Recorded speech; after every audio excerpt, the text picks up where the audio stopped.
This podcast is intended for a mature audience. Listener discretion is advised.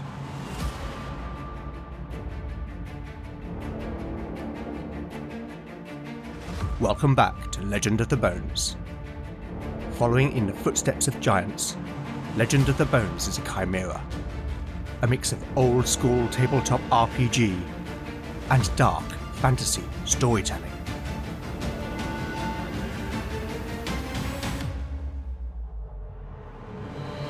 As its name might suggest, in Legend of the Bones the dice rule. There'll be no rerolls, no fudging the dice, no metacurrency. The roll of the bones will determine the character's destiny, and no one will be spared their fate. None shall escape the destiny of bone.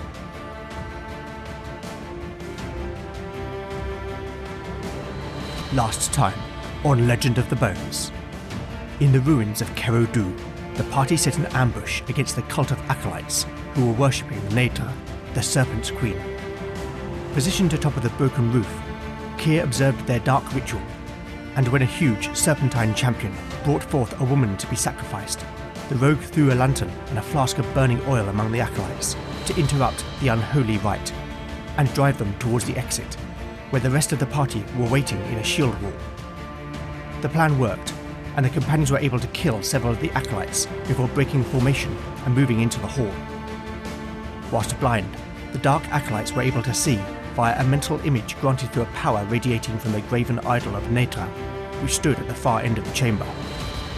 The battle was vicious and bloody, as the companions sought to avenge the death of Yora.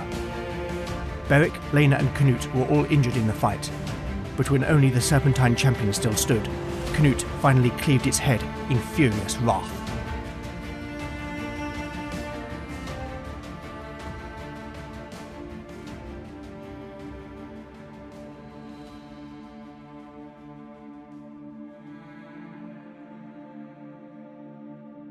Chapter 29, Part 1, Day 33, Night.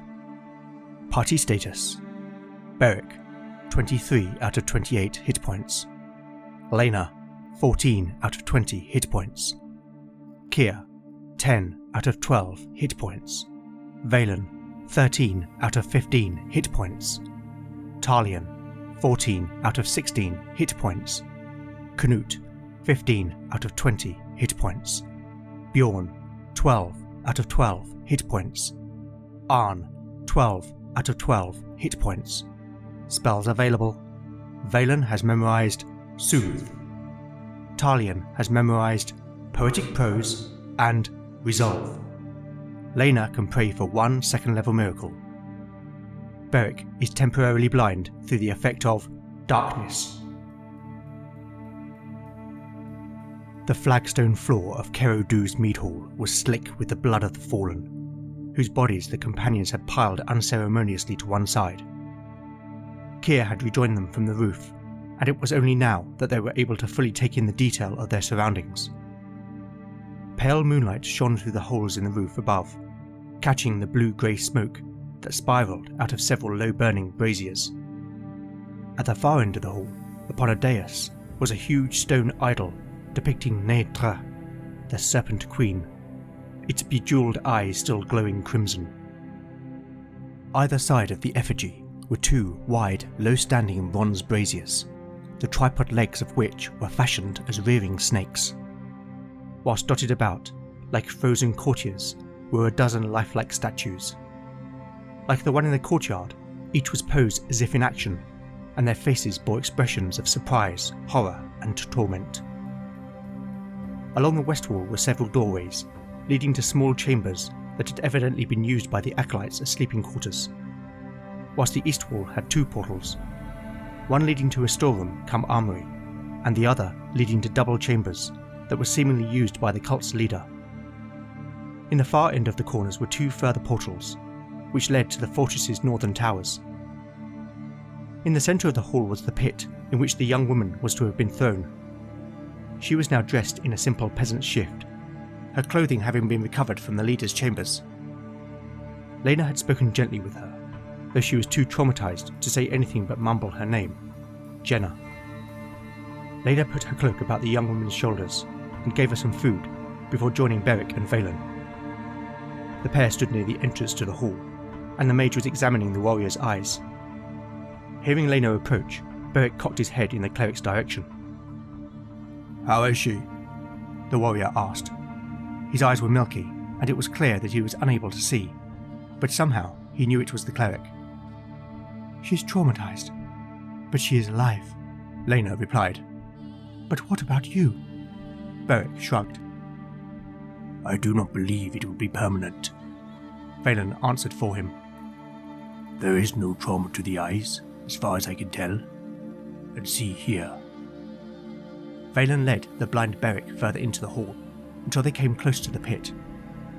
"There," Beric said suddenly. "I can see. Or at least, I can in my mind, if that makes sense." Lena looked confused. "It's clear that you have been cursed, and I have also seen miracles that help the blind to see, at least temporarily. But I have not beseeched the Nine, so how can this be?"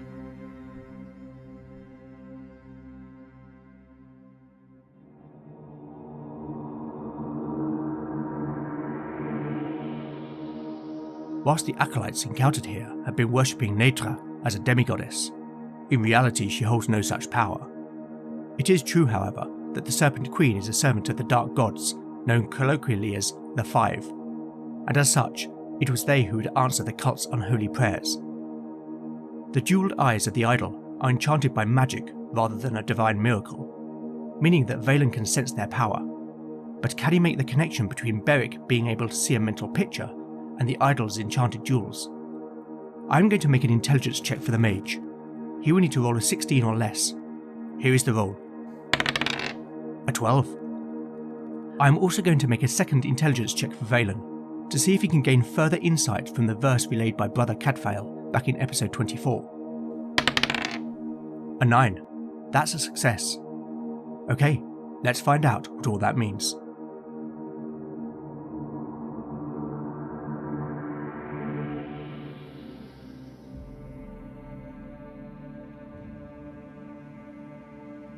Valen looked at Lena, then nodded towards the idol. "I believe the answer lies with those jewels," he said. "How so?" "They radiate arcane power. I can sense it," the mage explained. "We're what, 50 feet from the idol? My guess is that its power radiates that far in all directions." "So that is how those men could see with no eyes?" "Yes," Valen confirmed. "We know that Netra can petrify those who meet her gaze." The mage indicated towards the statues. "We have seen the evidence, and Cadfael's verse tells as much. Through her gaze she doth behold immortal men that grow not old. So it makes sense that her devotees would blind themselves for protection. Yet the idol bestowed upon them a different sight. A mind's eye, if you will." Valen looked pensive. "But the verse holds another clue. And neither she, with husbands be, lest in her eyes she doth see." "What is it?" Lena asked. "Her reflection," the mage said simply. "Wait," Beric interrupted. "I think I have an idea." But before the big man could elaborate, Keir called them. "Over here!" The whole company made their way over to where the rogue was standing. "Look here," he said, indicating behind the effigy. Beric moved around to see what Keir had found, and there, behind the dais, was a flight of stone stairs leading down into the dark.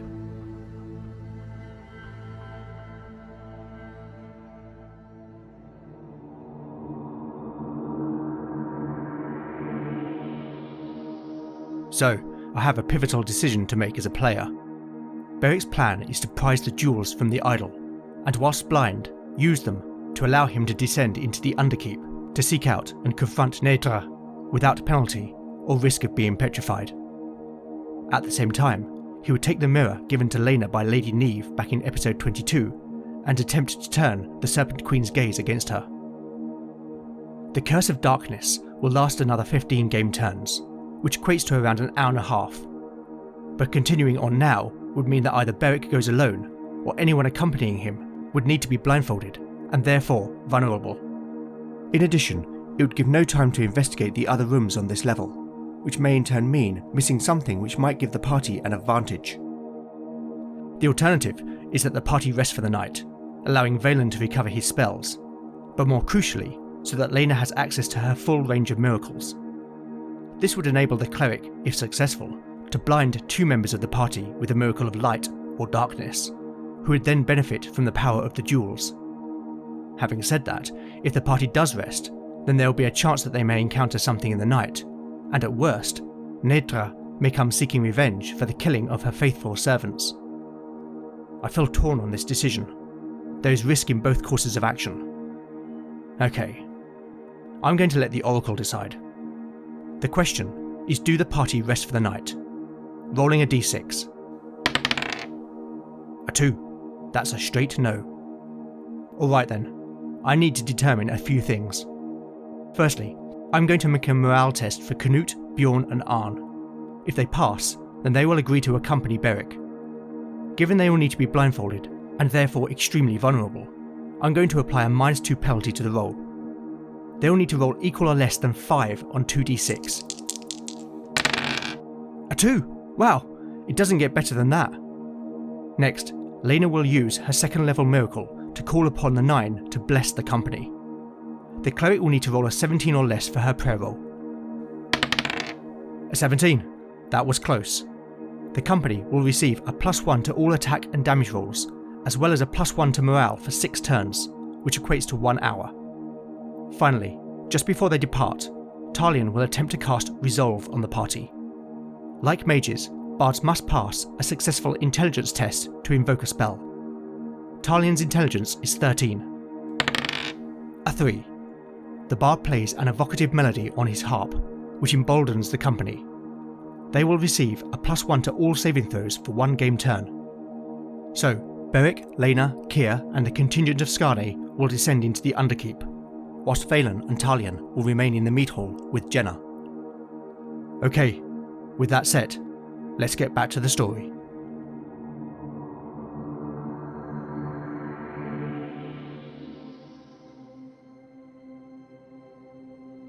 Chapter 29, Part 2, Day 33, Night. Party status. The party status is unchanged, except that Talion has cast Resolve, and Lena can no longer pray for any miracles. No, Beric, you must not, Lena pleaded, in response to the warrior explaining his plan. It would be suicide to go alone. Lena speaks the truth, Beric. We know not the full extent of Nedra's power, Valen added. She has lived for at least 1,000 years. That is time enough to grow strong. I hear you, Beric conceded. But only I can walk without fear of nature's gaze. It has to be this way. No, Canute interjected. we have fought and bled together. The Skarne leave not a friend to face death alone. Yeah, count me in, Kier announced, handing Beric the 2 garnets the rogue had just prized from the idol. I ain't letting you have all the fun, you big lump. And I will come also. Beric gave a short, stifled laugh and nodded. Huh. Very well. But Valen, you and Talion should stay. If all goes ill, you will need to take Jenna to safety and tell Lord Conwyn of our fate. The mage nodded, though his eyes were on Lena. Before you go, gather around, Talion instructed, unstrapping the small harp from his back and refastening it at the front as the company came together in a circle around the bard. He closed his eyes, rested his long fingers upon the strings, and as he began to pluck, the runic tattoo upon his forehead began to glow a pale blue. His eyelids flicked open, eyes no longer brown, but rather a deep emerald green. Bethed, Kobe, Talian's voice rang out. He sang in a strange, unfamiliar language that only Valen understood, weaving a melody to accompany the music. His voice was otherworldly, haunting and ethereal. The companions could feel the music permeating their bodies and minds, and as it did so, each felt a sense of determination, confidence, and resolve. The bard struck the final note, which resonated momentarily about the hall. Talian's eyes returned to their normal colour, and the tattoo no longer glowed. "Go, my friends, with courage in your hearts." The company broke circle, and those going made for the stairs. As Lena moved, she felt a hand on her arm. She turned. It was Valen. Lena. The mage's eyes were glassy, and his voice low, but full of emotion. I cannot lose you. Lena put her hand to touch the side of his face, her fingers lightly brushing the hairs of his short beard. "If I do not go, I will lose myself. I cannot let others walk where I must tread," she said softly. I know. Valen's head dropped, but Lena gently lifted it again by his chin. "But whatever happens, know that while the 9 have my faith, you have my heart." She lifted up on the tips of her toes and pressed her lips against his. Then she turned, and without saying another word, followed the others down into the darkness. Valen stood there for a while, his heart filled with a tumultuous whirlpool of joy mixed with fear. Lena, he said under his breath. Ruin the Gaidi.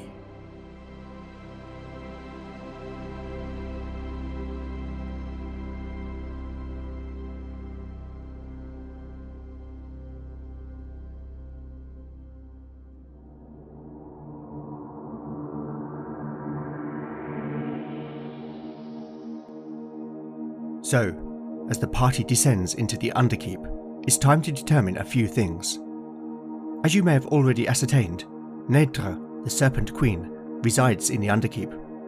More on her later, but suffice to say that apart from her other powers, Nedra is also a powerful sorceress, with the spellcasting ability of a 6th level magic user. One of her spells is Clairvoyance, which Nedra has used to see through the eyes of her serpentine champion, in order to witness and savour the terror of those poor unfortunates who have been sacrificed over the years by her devotees. Now, I have slightly bent the rules of the clairvoyant spell, which according to the basic expert rules is obstructed by a layer of lead or rock more than 2 foot thick, but as I have not calculated the thickness of the stone between the 2 levels of the fortress, I'm prepared to let that slide. So let's see whether Nedra has used the spell so far. To make her casting roll, Nedra needs to roll a 15 or less. A 9. So the Serpent Queen witnessed the party's intrusion and the subsequent battle, and she knows her servants have been killed. In addition, Nedra has gained an appreciation of the party's strength, both collectively and individually, which may be crucial in the forthcoming showdown. But I must not get ahead of myself. Let's get back to the narrative.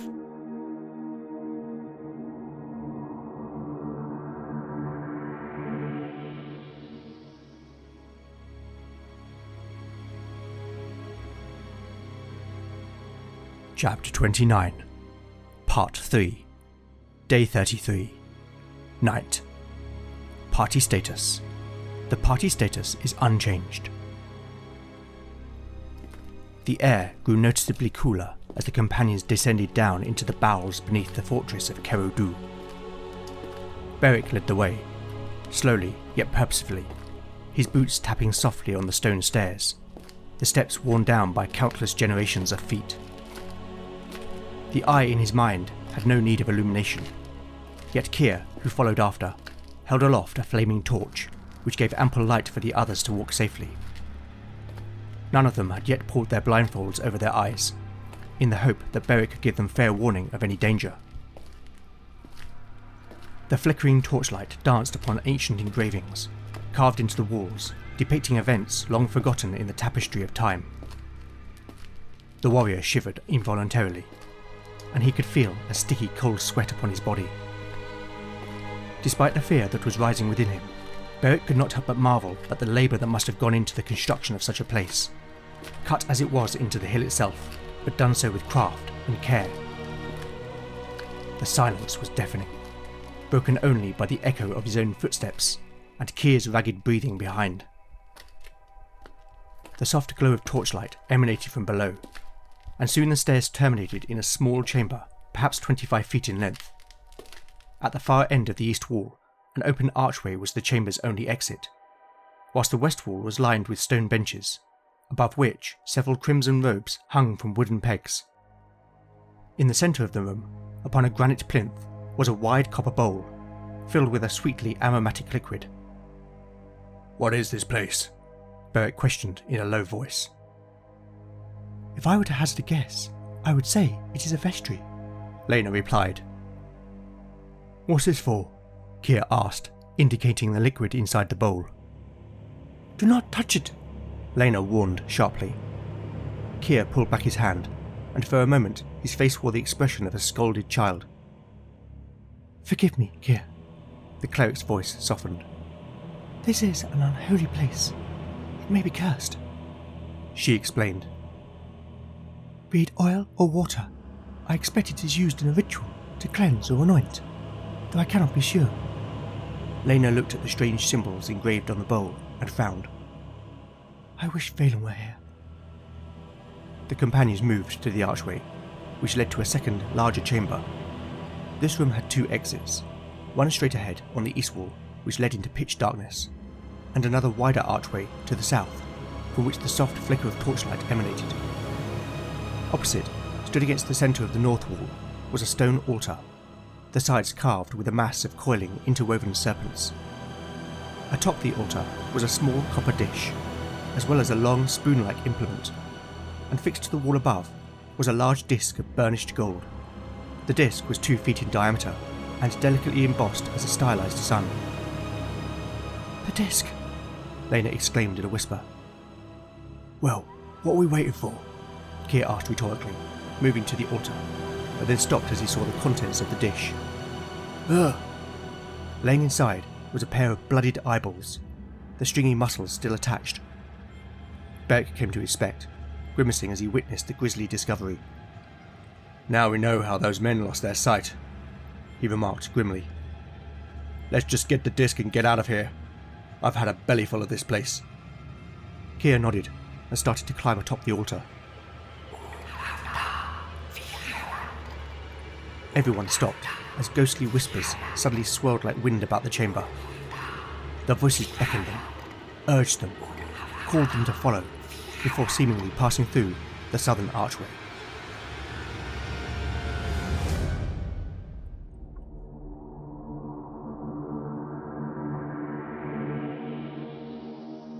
The companions have become the target of the homebrew spell Lure, which has been cast by Nedra. The spell compels 1d4 targets per level of the caster to move to a specific location within 120 feet for one turn.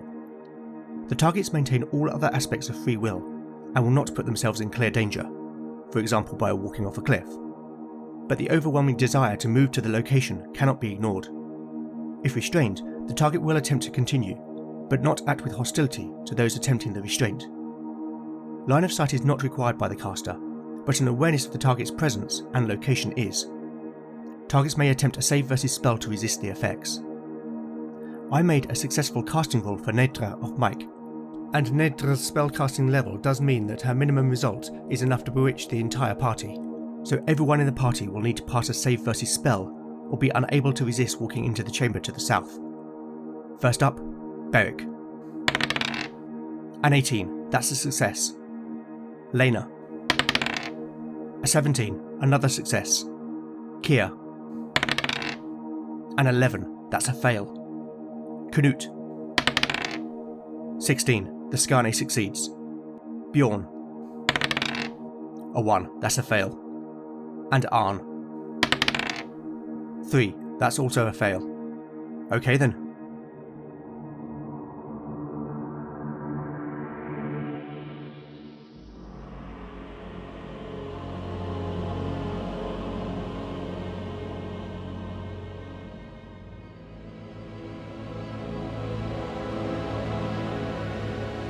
Keir was desperate to know what was in the next chamber.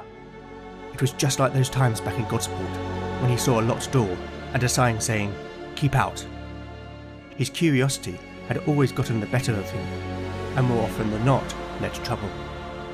But that didn't matter. All he knew was that there was something he desired to see through that archway. He could not explain it. He knew it made no sense. Beric was right. They should take the disc and get out. He would just have a quick look. There was no harm in that. He saw Bjorn and Arn already moving towards the portal. They had the right idea. Leaving the disc, he climbed down from the altar and began to follow after. Bjorn! Arne! Canute called after his compatriots, but it was too late. The two men had already passed into the chamber beyond. Keir felt a hand on his arm. It was Beric. What are you doing? The warrior asked. I need to say. Keir shrugged away the big man's hand, and without saying another word, he ran through the archway. Beric looked at Lena and Canute, who both wore expressions of shocked dismay.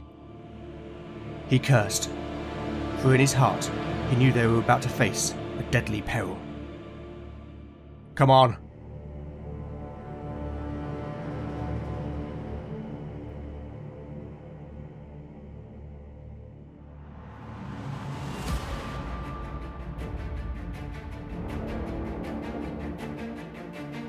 Thank you for listening to Legend of the Bones. I hope you've enjoyed the show.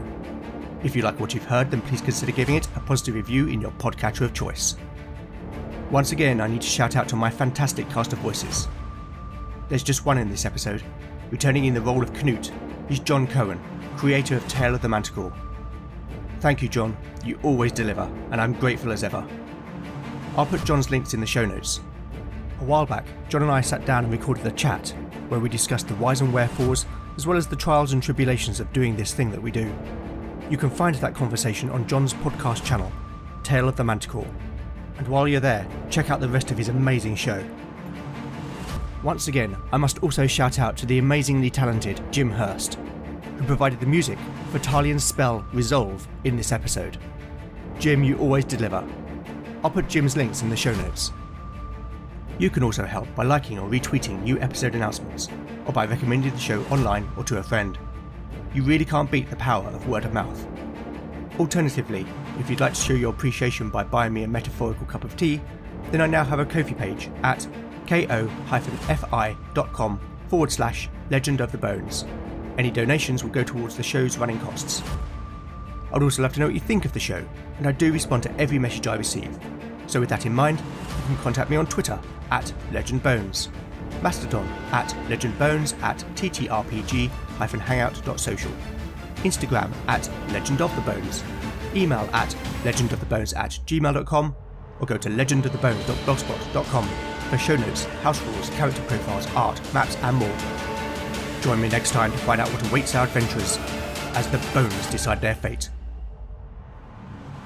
None shall escape the destiny of bone. Are you old enough to remember physical gaming magazines? You know the ones you bought from your local game store or ordered via mail, the ones we couldn't wait to read back in the 80s, 90s and 2000s, the ones that filled our little gaming hearts with joy. Well, I'm bringing back that joy. D12 Monthly is a zine for the world's oldest role-playing game and comes out at the beginning of each and every month. You can get a PDF for free from my website, or get a printed physical copy sent to you by joining my Patreon, or buying direct from the site. Better than just getting bills in the mail, go to yumdm.com, that's yumdm.com, to scratch that itch that's been bugging you for the last 20 years.